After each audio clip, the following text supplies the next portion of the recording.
Hello students, current electricity के NEET के previous year question discuss कर रहे हैं हम लोग। और आज ये इस चैप्टर की सेकंड वीडियो है। देखते हैं पहला क्वेश्चन क्या कहता है। AIPMT 98 में पूछा गया क्वेश्चन, पावर के रिगार्डिंग पूछा गया क्वेश्चन है। 3 रेजिस्टर्स पहले सीरीज में कनेक्टेड थे तो पावर कंज्यूम कर रहे थे 10 वाट। अगर उन्हें पैरेलल में कनेक्ट कर दिया जाएगा तो वो कितनी पावर कंज्यूम करेंगे। पहले तो फॉर्मूला समझ लेते हैं इसका, पावर कॉम्बिनेशन का, फिर क्वेश्चन डिस्कस करेंगे।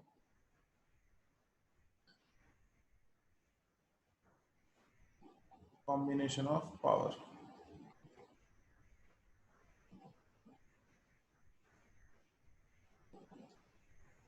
एक सीरीज का केस बनेगा और एक पैरेलल का।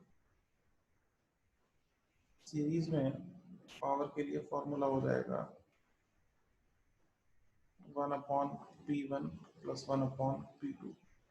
और अगर P1 P2 आपस में इक्वल हैं तो P सीरीज हम लिख सकते हैं P/N। यहाँ N is number of resistors है। और पैरेलल में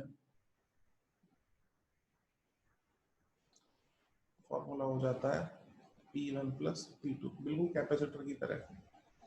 और अगर P1 P2 आपस में इक्वल हैं तो P पैरेलल हो जाता है N टाइम्स ऑफ P।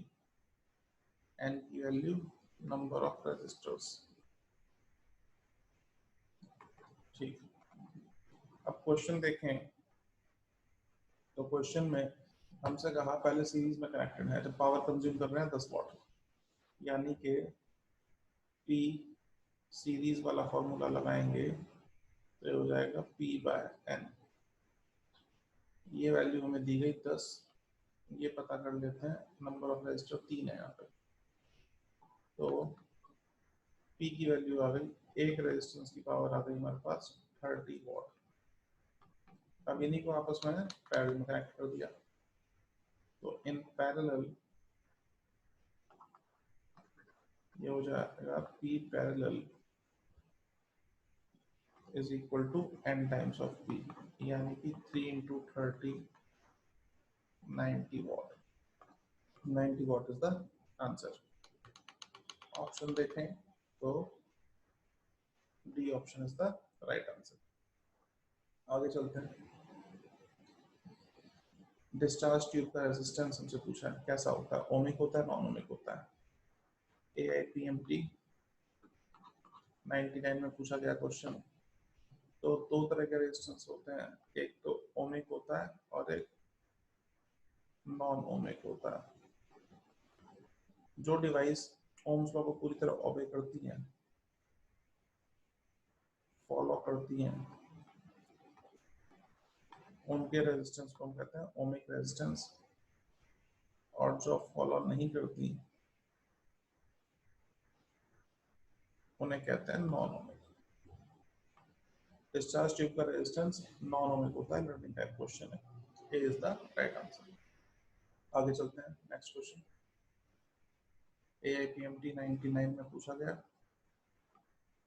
इस क्वेश्चन में पोटेंशियोमीटर का वायर दिया है, 4 मीटर उसकी लेंथ है, रेजिस्टेंस 10 ओम है और EMF हमने अप्लाई किया 2 वोल्ट। तो potential drop per unit length कितना होगा। भाई पूरे वायर पे 2 वोल्ट का पोटेंशियल डिफरेंस आ रहा है ना। अच्छा, तो अब इसमें हम कह सकते हैं कि 4 मीटर पे 2 वोल्ट का पोटेंशियल डिफरेंस आ रहा है। तो 1 मीटर पे 2/4 का आएगा, यानी कि 0.5 volt per metre. C is the right answer. आगे चलते हैं, नेक्स्ट क्वेश्चन। मीटर ब्रिज दिया है इसमें हमें, और मीटर ब्रिज में बैलेंसिंग लेंथ जो है लेफ्ट हैंड से 20 सेंटीमीटर पे आ रही है। राइट साइड पे रेजिस्टेंस लगाया 1 ओम का, तो 1 ओम का रेजिस्टेंस लगाया। अननोन रेजिस्टेंस कितना होगा। ये व्हीट स्टोन ब्रिज जो होता है ये बेस्ड होता है हमारा, या मीटर ब्रिज जो है वो बेस्ड होता है व्हीट स्टोन ब्रिज पे। उसी से क्वेश्चन करेंगे। यहाँ से लेंथ जो आ रही है वो आ रही है 20 सेंटीमीटर। पूरी लेंथ मीटर में इसकी 1 मीटर होती है, 1 मीटर या फिर 100 सेंटीमीटर। तो बची लेंथ हो गई 80 सेंटीमीटर। इधर रेजिस्टेंस जो लगाया है उसकी वैल्यू 1 ओम है, इधर x ओम का रेजिस्टेंस है जिसकी वैल्यू हमें पता करनी है। तो वीट स्टोन ब्रिज के कॉन्सेप्ट के अकॉर्डिंग जो रेशो लेंथ का होगा वही रेशो रेजिस्टेंस का होगा, यानी कि x/1 is equal to 20/80, x/1 is equal to 1/4, x is equal to 1/4 या 0.25 ohm। D option is the right answer. आगे चलते हैं। नेक्स्ट, इंटरनल रेजिस्टेंस हमें दिया है, किसी सेल का इंटरनल रेजिस्टेंस दिया है 0.1 ओम, उसका ईएमएफ दिया है 2 वोल्ट, एक्सटर्नल रेजिस्टेंस 3.9, वोल्टेज कितनी डेवलप होगी? वोल्टेज से यहाँ मतलब टर्मिनल वोल्टेज से है, और टर्मिनल वोल्टेज के लिए फॉर्मूला होता है V is equal to E minus IR। कुछ केसेस में V is equal to E plus IR भी यूज करना पड़ता है, ध्यान रखिएगा। ये जब सेल डिस्चार्ज हो रहा होता है तब, और ये जब सेल चार्ज हो रहा होता है तब। यहाँ चार्जिंग की कोई बात नहीं की तो डिस्चार्जिंग वाला केस यूज करेंगे, 99% क्वेश्चंस में डिस्चार्जिंग वाला ही यूज करते हैं। तो V is equal to E minus IR। अब करंट चाहिए तो करंट में निकालना पड़ेगा इनपुट करने के लिए। करंट की value total EMF upon total resistance करके आ जाएगी। टोटल ईएमएफ 2 है, टोटल रेजिस्टेंस 3.9 प्लस 0.1 यानी कि 2/4.5 एम्पियर करंट आ गया। और यहाँ इस फॉर्मूले में रखें तो 2 माइनस 0.5 इंटू 0.1 यानी कि 2 माइनस 0.05, ये 1.95 वोल्ट टर्मिनल वोल्टेज आ गई। ए option is the right answer. Next question देखते हैं।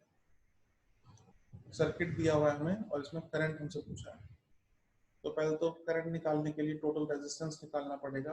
और रेजिस्टेंस देखें तो ये जो 6 ओम है और 6 ओम है ये दोनों आपस में सीरीज में है, क्योंकि दोनों में सेम करंट फ्लो करेगा, जो करंट यहाँ आएगा वही करंट आगे जाएगा। तो ये 6 और 6 सीरीज में हो गए 12 ओम, और ये वाला 12 और ये वाला 3 ये आ गया आपस में पैरेलल में। पैरेलल कॉम्बिनेशन का फॉर्मूला मैं आपको पहले बता चुका हूँ। तो 12 इंटू 3 अपॉन 12 प्लस 3 यानी कि 36/15 ओम, ये आ गया हमारा आर इक्विवेलेंट। और करंट होता है V अपॉन आर इक्विवेलेंट, तो ये हो जाएगा हमारा 4.8 अपॉन 36/15 या 4.8 इंटू 15/36, ये हो जाएगा हमारा 60/1 सेकेंड। सॉल्व कर लेते हैं इसको हम लिख सकते हैं, ये अगर दोनों को पॉइंट हटा के नीचे 10 लगा लेते हैं, 12 4 48 और 12 3 36, 60/30 यानी कि 2 एम्पियर। तो 2 ampere is the answer. Option के अकॉर्डिंग देखें तो D option is the right answer. आगे चलते हैं next question. Potentiometer is best for measuring voltage. Potentiometer के क्या फायदे हैं, क्यों इस्तेमाल किया जाता है इसको? एक तो सेंसिटिव होता है, एक्यूरेट वैल्यू प्रोवाइड करता है, और दूसरा प्रोवाइड्स एक्यूरेट वैल्यू, और दूसरी इसकी खास बात है कि नल डिफ्लेक्शन पे ये रीडिंग बताता है। नल डिफ्लेक्शन पे मतलब कोई करंट विड्रॉ नहीं करता, do not withdraw any electric current at the time of measurement.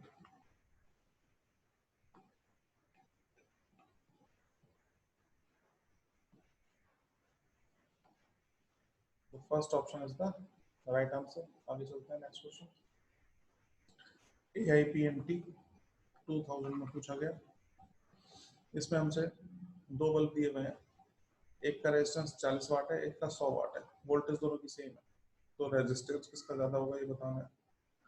तो जब वोल्टेज सेम होती है तो पावर का फॉर्मूला होता है V²/R. हमें दिख रहा है पावर इनवर्सली प्रोपोर्शनल होती है रेजिस्टेंस के.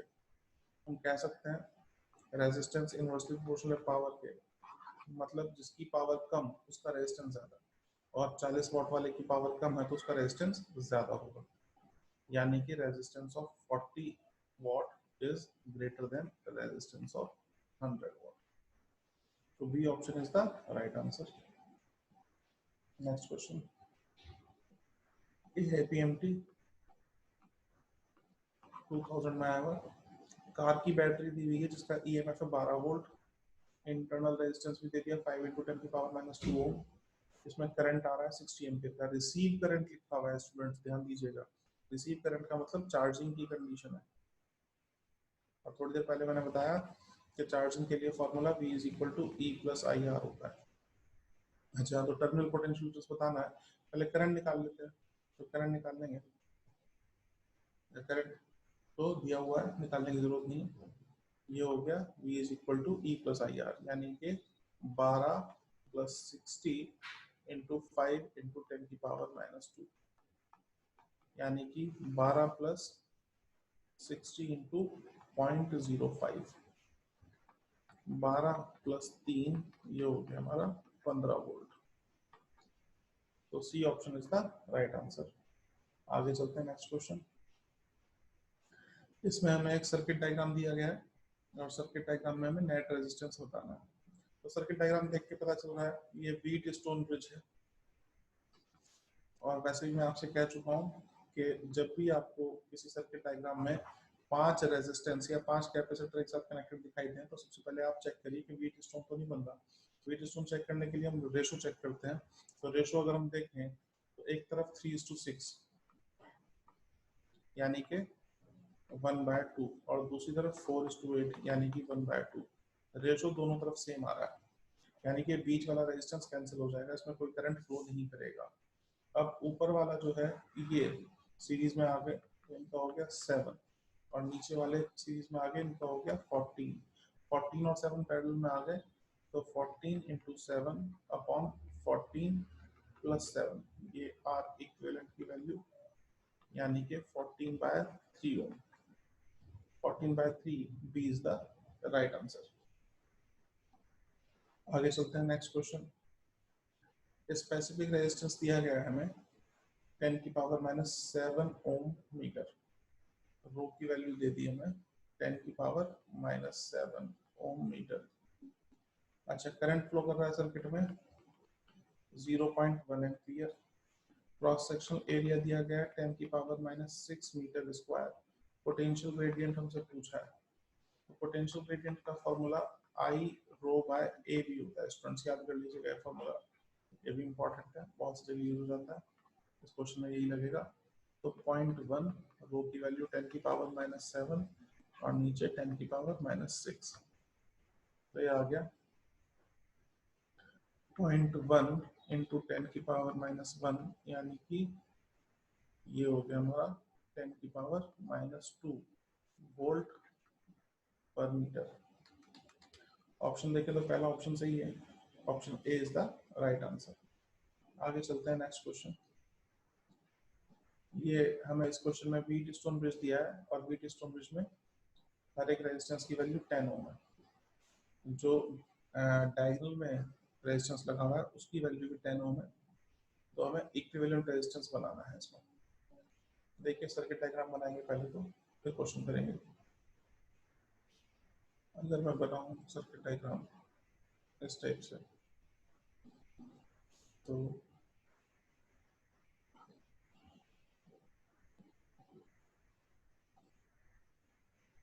ये इधर भी 10, इधर भी 10, इधर भी 10 और इधर भी 10। ये पॉइंट में ए और बी मान लेता हूँ, बीच में जो रेजिस्टेंस है उसकी वैल्यू भी 10। रेशो दोनों तरफ सेम आ रहा है तो ये कैंसिल हो जाएगा। अब ऊपर वाला 10 और 10 सीरीज में आ गया 20, नीचे वाला 10 और 10 सीरीज में आ गया 20, आर इक्विवेलेंट हो गया 20/2 यानी कि 10 ओम। तो ए option is the right answer. आगे चलते हैं नेक्स्ट क्वेश्चन। AIPMT 2001 का क्वेश्चन। कॉपर और सिलिकॉन की बात की जा रही है।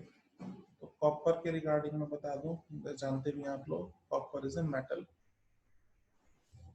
या फिर कंडक्टर ऑफ इलेक्ट्रिसिटी। और दूसरा सिलिकॉन, सिलिकॉन जो है, सिलिकॉन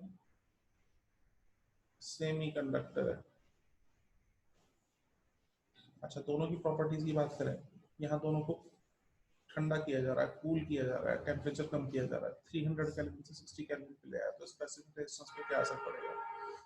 तो स्पेसिफिक रेजिस्टेंस का टेम्परेचर के साथ जो रिलेशन होता है वो होता है ρ2 is equal to ρ1 1 plus alpha delta T. और यहाँ अल्फा को हम कहते हैं temperature coefficient of resistivity. Alpha की वैल्यू डिसाइड करती है कि टेम्परेचर चेंज करने पर किस तरह का चेंज आएगा रेजिस्टिविटी पे। तो अल्फा पॉजिटिव भी हो सकता है, नेगेटिव भी हो सकता है। तो अल्फा अगर पॉजिटिव है, इफ अल्फा इज पॉजिटिव, तो टेम्परेचर बढ़ाने पे रेजिस्टिविटी बढ़ती है और टेम्परेचर घटाने पे रेजिस्टिविटी घटती है, यानी कि डायरेक्टली प्रोपोर्शनल रिलेशन बन जाता है। और अगर अल्फा की वैल्यू नेगेटिव होती है तो टेम्परेचर बढ़ाने पे रेजिस्टिविटी कम हो जाएगी और टेम्परेचर कम करने पे रेजिस्टिविटी बढ़ जाएगी। ये पहले वाली कंडीशन अल्फा जो पॉजिटिव होता है ये मेटल्स के लिए होता है, यानी कि कॉपर के लिए। और ये दूसरी वाली जो कंडीशन है ये सेमी कंडक्टर्स के लिए अल्फा नेगेटिव होता है, यानी कि सिलिकॉन के लिए। अब इसमें टेम्परेचर कम कर रहे हैं तो कॉपर का रेजिस्टेंस तो कम हो जाएगा और सिलिकॉन का रेजिस्टेंस बढ़ जाएगा, रेजिस्टेंस और रेजिस्टिविटी दोनों। तो कॉपर का कम हो रहा है और सिलिकॉन का बढ़ रहा है, तो पहला ऑप्शन सही है, option A is the right answer. आगे चलते हैं नेक्स्ट क्वेश्चन। AIPMT 2002 में आया हुआ, इसमें स्पेसिफिक रेजिस्टेंस यानी कि रेजिस्टिविटी की बात कर रहा है, कंडक्टर का बढ़ता है। अभी बताया मैंने टेम्परेचर के साथ बढ़ता है, क्योंकि इसके लिए है ना, कंडक्टर्स के लिए, for conductors alpha is positive, alpha positive है तो टेम्परेचर बढ़ाने पे रेजिस्टिविटी बढ़ जाती है। तो A is the right answer. आगे चलते हैं next question. For a cell terminal potential difference is 2.2 volt. अच्छा, सर्किट ओपन है और उसके बाद ये 1.8 वोल्ट हो जाता है जब सर्किट को क्लोज कर देते हैं। एक्सटर्नल रेजिस्टेंस 5 ओम का यूज करेंगे। तो इंटरनल रेजिस्टेंस कितना होगा? तो इंटरनल रेजिस्टेंस के लिए फॉर्मूला होता है, याद कर सकते हैं आप, इंटरनल रेजिस्टेंस ये होता है भैया E minus V upon B into external resistance.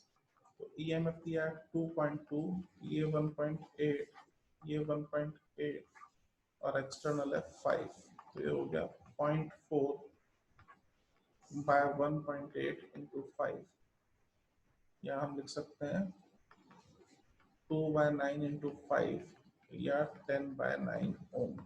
ये हमारा आंसर हो गया। तो 10/9 ohm, A option is the right answer. आगे चलते हैं next question. Fuse wire, theoretical question है, AIPMT 2003 में पूछा गया। फ्यूज वायर कैसा होना चाहिए? तो यह फ्यूज वायर जो होता है वो सेफ्टी डिवाइस है, प्रोटेक्शन के लिए इस्तेमाल किया जाता है। तो अगर हाई वोल्टेज अप्लाई कर दी जाए या हाई करंट फ्लो हो रहा है तो ये मेल्ट हो जाना चाहिए, ब्रेक हो जाना चाहिए, ताकि बाकी डिवाइस बच जाए। तो मेल्ट होने के लिए ज्यादा हीट डेवलप होनी चाहिए, ज्यादा हीट डेवलप तभी होगी जब रेजिस्टेंस हाई होगा, और जल्दी मेल्ट हो जाए इसलिए मेल्टिंग पॉइंट लो होना चाहिए। तो इसके लिए हम कहेंगे fuse wire should have high resistance and low melting point. B option is the right answer. आगे चलते हैं नेक्स्ट क्वेश्चन। इलेक्ट्रिक केटल है ना, उसमें दो हीटिंग कॉइल लगी हुई है, एसी सोर्स तो उसको कनेक्ट कर दिया गया। पहले केस में वो पानी गर्म करती है 10 मिनट में जब एक कॉइल इस्तेमाल की जा रही है, और जब दूसरी कॉइल इस्तेमाल की जा रही है तो वो गर्म करती है 40 मिनट पर। अगर दोनों कॉइल एक साथ पैरेलल में लगा दी जाए तो कितनी देर में वो उतना ही पानी गर्म करेगी? देखते हैं, जरा समझते हैं। पानी गर्म करने के लिए चाहिए हीट, अच्छा, और सेम सोर्स, तो हीट का भी फॉर्मूला I²RT होता है, और एक फॉर्मूला V²/RT होता है। ये भी फॉर्मूला है, ये भी फॉर्मूला है। फर्क क्या है? इस वाले को सीरीज में यूज करेंगे क्योंकि सीरीज में करंट सेम होता है, और इस वाले को पैरेलल में यूज करेंगे क्योंकि पैरेलल में वोल्टेज सेम होती है। यहाँ पे सेम सोर्स कहा गया मतलब वोल्टेज सेम है, तो ये वाला केस यूज करेंगे। हीट का फॉर्मूला हो गया V²/R × T। अच्छा, अब आगे देखें इसमें, तो हीट तो उतनी ही चाहिए, तो हम लिख सकते हैं R is equal to V²/H × T। तो R डिपेंड कर गया T पे, और जब दोनों कॉइल को पैरेलल में लगा देंगे तो रेजिस्टेंस हो जाता है R1R2/R1 + R2। इसी कॉन्सेप्ट से टाइम हो जाएगा T1T2/T1 + T2, यानी कि पहले वाले केस में टाइम आ रहा था 10, दूसरे वाले में 40, नीचे 10 + 40, तो ये हो गया हमारा 400/50 यानी कि 8 मिनट्स। जब दोनों कॉइल को एक साथ पैरेलल में यूज करेंगे तो टाइम लगेगा 8 मिनट, 8 मिनट का टाइम लगेगा। ऑप्शन देखें तो first option is the right answer. आगे चलते हैं नेक्स्ट क्वेश्चन। AIPMT 2003 का क्वेश्चन। इसमें हमें बल्ब दिए हुए हैं 100 वाट और 220 वोल्ट। पहले उनको सीरीज में कनेक्ट किया गया, उसके बाद पैरेलल में कनेक्ट किया गया। तो 220 वोल्ट के साथ तो पावर कॉम्बिनेशन की कितनी हो जाएगी? तो फिर वही, एक बार सीरीज, एक बार पैरेलल, और मैं बता चुका हूँ आपको ये कैपेसिटर की तरह जुड़ती है बिल्कुल पावर। तो सीरीज में तो ये हो जाएगी P series is equal to P/N, और पैरेलल में हो जाएगी P parallel is equal to N times of P। तो सीरीज वाले केस में 100/2 यानी कि 50 वॉट, और पैरेलल वाले केस में 2 × 100 यानी कि 200 वॉट। तो 50 वॉट एंड 200 वॉट। अच्छा, कौन सा ऑप्शन है भाई? D option is the right answer, है ना। क्या कहा था? फर्स्ट इन सीरीज, पहले सीरीज में और बाद में पैरेलल में। तो सीरीज वाले में 50 आ गया, पैरेलल वाले में 200 आ गया। डी ऑप्शन सही है। आगे चलते हैं नेक्स्ट क्वेश्चन। AIPMT 2003 का क्वेश्चन, व्हीट स्टोन ब्रिज का क्वेश्चन है फिर से। इसमें रेजिस्टेंस की वैल्यू हर एक की आर है, जो गैल्वेनोमीटर वाला रेजिस्टेंस है उसकी वैल्यू भी आर है। तो इक्विवेलेंट रेजिस्टेंस बताना है, निकाल लेते हैं। अभी करा 10 ओम वाला क्वेश्चन बिल्कुल वैसा ही है, वही क्वेश्चन दोबारा पूछ लिया।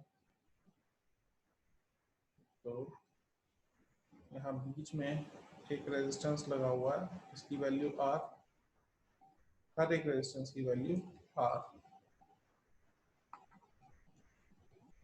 क्योंकि रेशो सेम है तो ये वाला कैंसिल हो जाएगा। ऊपर वाले दोनों सीरीज में आ गए 2R, नीचे वाले भी सीरीज में आ गए 2R, 2R और 2R पैरेलल में, तो R इक्विवेलेंट हो गया 2R/2 यानी कि R। R is the answer. C option सही है, C option is the right answer. आगे चलते हैं नेक्स्ट क्वेश्चन।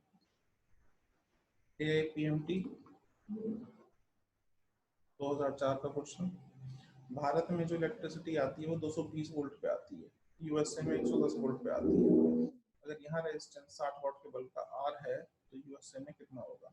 तो समझते हैं भाई। देखिए, इसमें रेजिस्टेंस पावर का फॉर्मूला यूज करें तो P is equal to V²/R, या हम लिख सकते हैं R is equal to V²/P।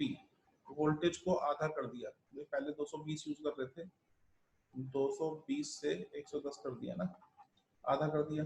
जब इसको आधा कर दिया तो ये हाफ की पावर 2 टाइम्स हो जाएगा, यानी कि 1/4 टाइम्स हो जाएगा, यानी कि r dash is r/4।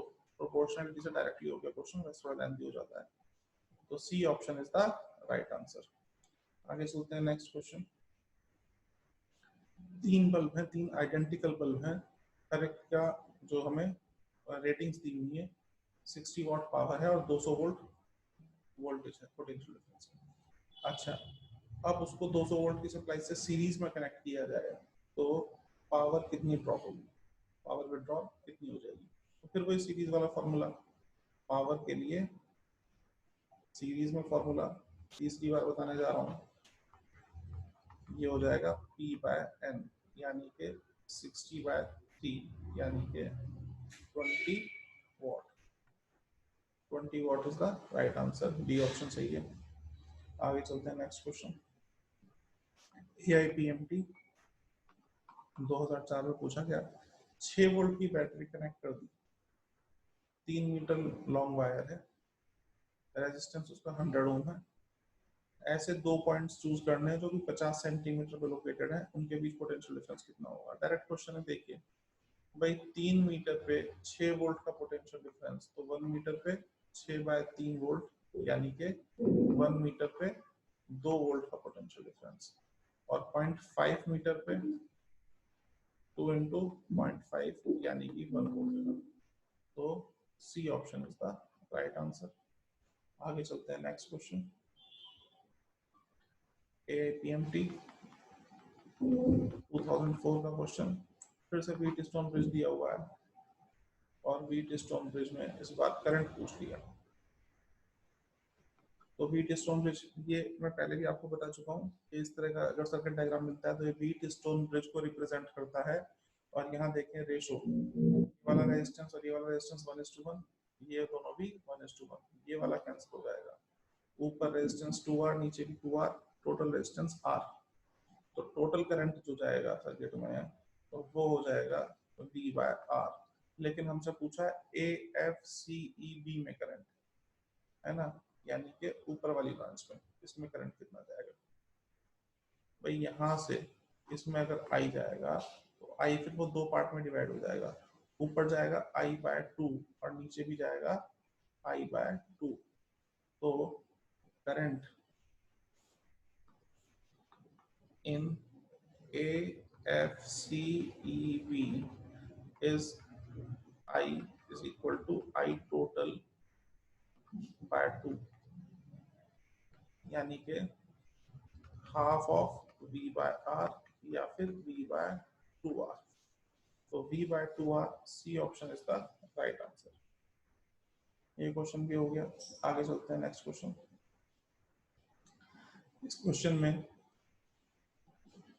AIPMT 2004 का क्वेश्चन है। N रेजिस्टेंस हमें दिए गए हैं, हर एक की वैल्यू स्मॉल r, इनको पैरेलल में कनेक्ट किया गया तो इक्विवेलेंट रेजिस्टेंस मिलता है R।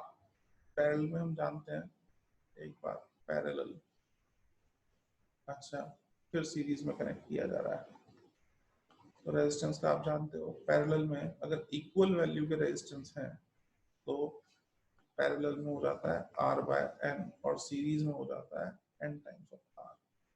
क्वेश्चन देखते हैं, हर एक रेजिस्टेंस की वैल्यू स्मॉल r है। अच्छा, तो पहले इनको कनेक्ट किया गया पैरेलल में, तो रेजिस्टेंस मिल रहा है हमें R, यानी कि इसकी वैल्यू R, ये स्मॉल r और ये N। फिर हमसे पूछा है कि जब सीरीज में कनेक्ट करेंगे तो कितना मिलेगा, तो सीरीज में कितना मिलेगा, तो यहाँ से R की वैल्यू निकल जाती है N टाइम्स ऑफ R, और सीरीज में फॉर्मूला NR हो जाएगा, है ना, रेजिस्टेंस एक का स्मॉल r है तो N इंटू NR, यानी कि capital R, N square capital R। N square capital R is the first option, first option is the right answer. आगे चलते हैं next question. Electrical resistance of a certain wire of iron is capital R. है ना, एक तार है iron का, उसका रेजिस्टेंस है कैपिटल आर। अगर लेंथ और रेडियस दोनों डबल कर दिए जाएं तो रेजिस्टेंस कितना हो जाएगा और स्पेसिफिक रेजिस्टेंस कितना हो जाएगा। स्पेसिफिक रेजिस्टेंस तो नहीं बदलेगा क्योंकि स्पेसिफिक रेजिस्टेंस डिपेंड करता है एक तो टेम्परेचर पे और एक मटेरियल पे। ना तो यहाँ टेम्परेचर बदला गया है और ना ही यहाँ मटेरियल बदला गया है। बाकी लेंथ और रेडियस का क्या इफेक्ट पड़ेगा, वो सिर्फ रेजिस्टेंस पे पड़ेगा। तो formula rho L by A, या हम लिख सकते हैं rho L upon pi R square. तो रेजिस्टेंस डिपेंड कर गया एल अपॉन आर स्क्वायर पे। तो लेंथ को डबल कर दिया तो रेजिस्टेंस डबल हो गया, और रेडियस को डबल कर दिया तो ये 1/4 टाइम्स हो गया। तो दोनों इफेक्ट एक साथ स्टडी करें तो r dash is equal to 1/4 into 2 times of r, यानी कि 1/2r, है ना। तो ये आधा हो जाएगा, रेजिस्टेंस तो आधा हो जाएगा, लेकिन स्पेसिफिक रेजिस्टेंस पे कोई असर नहीं पड़ेगा। कौन सा ऑप्शन होना चाहिए? पहला ऑप्शन देखें, रेजिस्टेंस डबल कर दिया है तो है नहीं, रेजिस्टेंस हाफ कर दिया, specific resistance unchange. B option is the right answer. चलिए आगे चलते हैं, नेक्स्ट क्वेश्चन देखते हैं।